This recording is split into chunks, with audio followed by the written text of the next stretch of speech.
Hi guys, it's Amy with Amy McKeon Art. Thanks for joining me today on my channel. Today I'll be doing a challenge given to us by Nate of Nate Bright Art. You can see Nate and I there in that photo. Our Nate's Art Lab Collab challenge this month was to use orange. I think it's an intimidating color for many people, and it's October, so that's probably one of the reasons he chose it. So as you can see, I'm actually painting over a canvas that I've already used. I've been doing some testing with different products, colors, and sometimes they just don't play well with each other. So it's good to do some tests on some small rounds like this. I'm going to start layering my cup here for my cloud. That is going to be the Amsterdam Permanent Red Violet, Amsterdam Copper, and that's going to be my cloud mix going in, and all my recipes will be in my description box. Now this is the Pebeo Iridescent Orange, and that's one that I've been playing with a lot, and I'm getting mixed results, so watch my videos to find out how we're using that one. TLP Mango going in, and more cloud mix. And Permanent Red Violet again. Ah, that is my favorite color. Little copper to top it off. Now when you're layering your cup, the first one in the cup is the last one out when you're pouring, and that makes your center. So usually the last colors in your cup, you're gonna lose on the edge of your canvas. So usually I just top my cup off with what I have the most of. So here I am going in. I'm just doing kind of a, I guess you would say a straight pour with a little front and back motion there. And I'm just slightly spinning my spinner here. And I do have this video sped up a little bit. Now this is my tried and true kind of hack spinner. I've taken a heavy duty cake spinner, and I have covered it in cling wrap, and then I just took some extra long paint sticks on it. Now I have multiple spinners that I love, but for my rounds, for some reason, I just love my little DIY one here the best.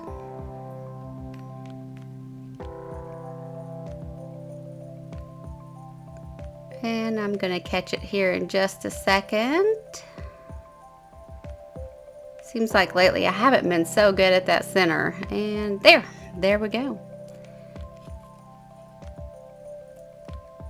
So I've gotten where I kind of walk away for a second after I do this. I'm letting it kind of settle and it's spread on its own. And you start to see things develop when you do that. If you spin it too fast, I think you don't give it a chance for things to kind of bloom up. It also gives time for those air bubbles to kind of come to the top. And if you can take care of those before you spin, you actually get a lot better results. Yep, there I go in, trying to get rid of those bubbles. So as I'm spinning it out here, I want to explain to you my process. I'm doing this with the Vallejo pour medium.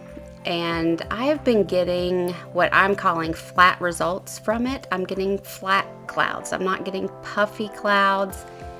And so I've been doing testing with different paints, and I really was loving the color combination of this one.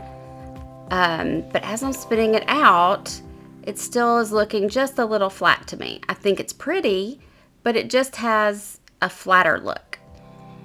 And so what you're gonna see in this video, we're gonna actually do a second pour, same colors, and see if we get different results. So as I'm spinning this out, I'm gonna let you just enjoy it, listen to the music for a minute, and I'll be back in a second.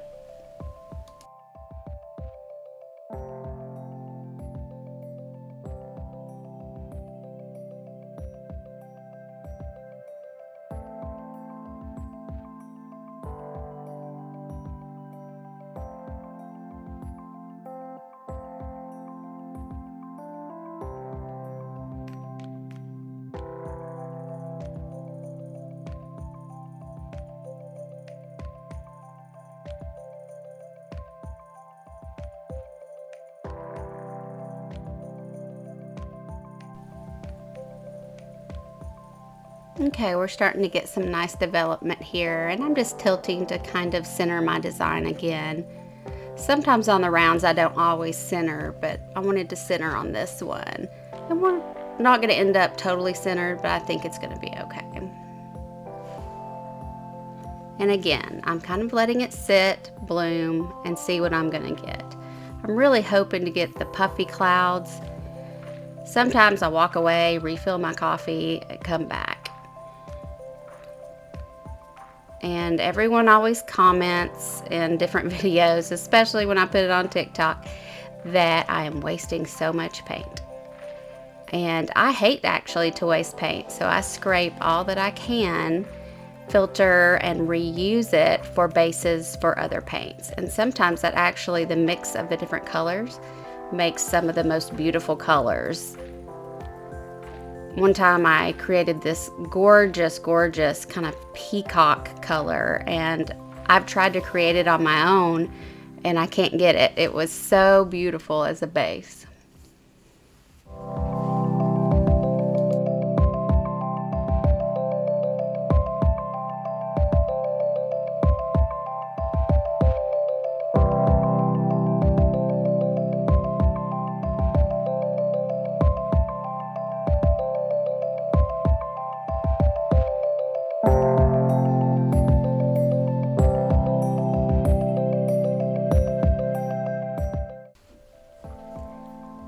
So we're getting there. I think that we're almost about where I want to be stretching out. So I'm going through, and sometimes you have little air bubbles that pop up. And if you take care of them with a skewer, just press them down and then spin again, the little market left in the lines of the paint disappears. So our center there is a nice soft cloud. I think it's pretty, and then we get some of the more cellular clouds outside of it. That Pebeo is really showing up very brightly. And if you're not familiar with that color, it's actually gorgeous, very shimmery color. So there you go. I think we're about it on it. It's got very smooth clouds, then it's got, you know, a little bit of the cellular clouds. But I think I want to do something else. I really want to kind of mess around here and see if I can get different results using the same colors. Here are our dried results. I think it turned out pretty, but I want to keep going. So let's do it again. Again, pouring over a used canvas where you can see I was testing different oranges again. And that's just my base coat, Floetrol titanium white from Amsterdam, and a little bit of water to thin it because you want your base thinner than your pour paints so that they just flow right over the top.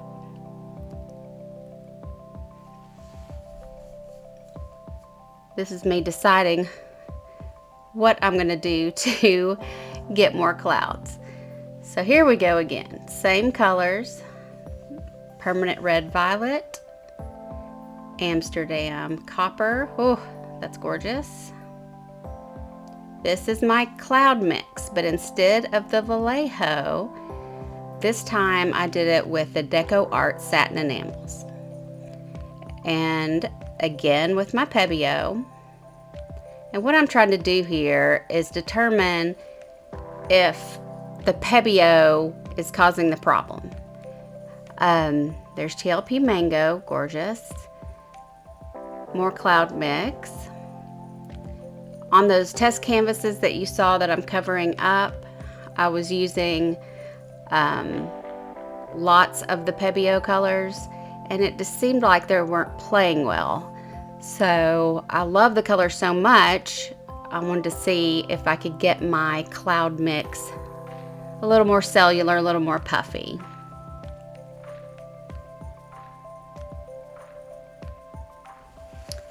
So I'm just going to let you guys watch while I spin, and I'll be back in a minute and we'll see what we've got.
Thanks for hanging in with me, guys. I know this is a long one, but I really wanted you guys to see how it develops.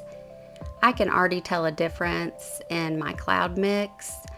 I think you can see how we have a little bit puffier clouds and more cellular, not quite boulder clouds coming up. But can you tell the difference? Let's spin it out and see what we get. And then we'll do a comparison at the end, and I'd love to know what you think.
And now I'm going to go in and just do a little touch up here.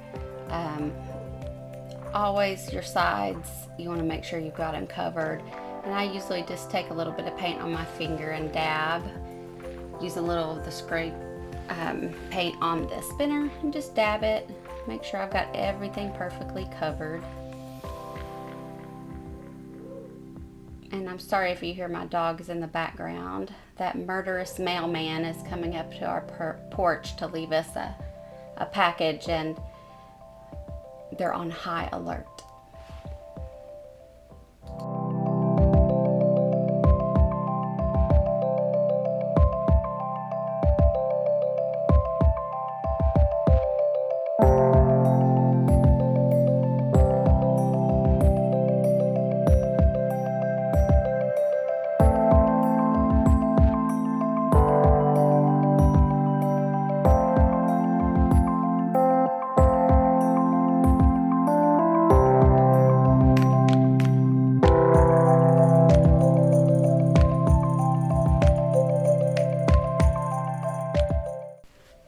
Wow, look at those clouds. I can definitely see a difference. We definitely have puffier, kind of transparent looking clouds, even some small boulder type clouds. And again, there's me scraping my paint, not to waste any of it. And just scrape it off and put it in a cup. And I just really don't like to waste. And maybe it takes too much time doing that, but I'm okay with it. So, oh yeah, that's looking great. I love those kind of transparent clouds that have turned that pinky color. There's, you can see where I'm scraping into my cup. And here's the dried results of this one. Wow, there's definitely a difference. So which one is your favorite? Let me know in the comments which one you like best. As always, the recipes are in the description. And like, comment, share, subscribe, and I hope to see you in the next video, guys. Thanks for watching.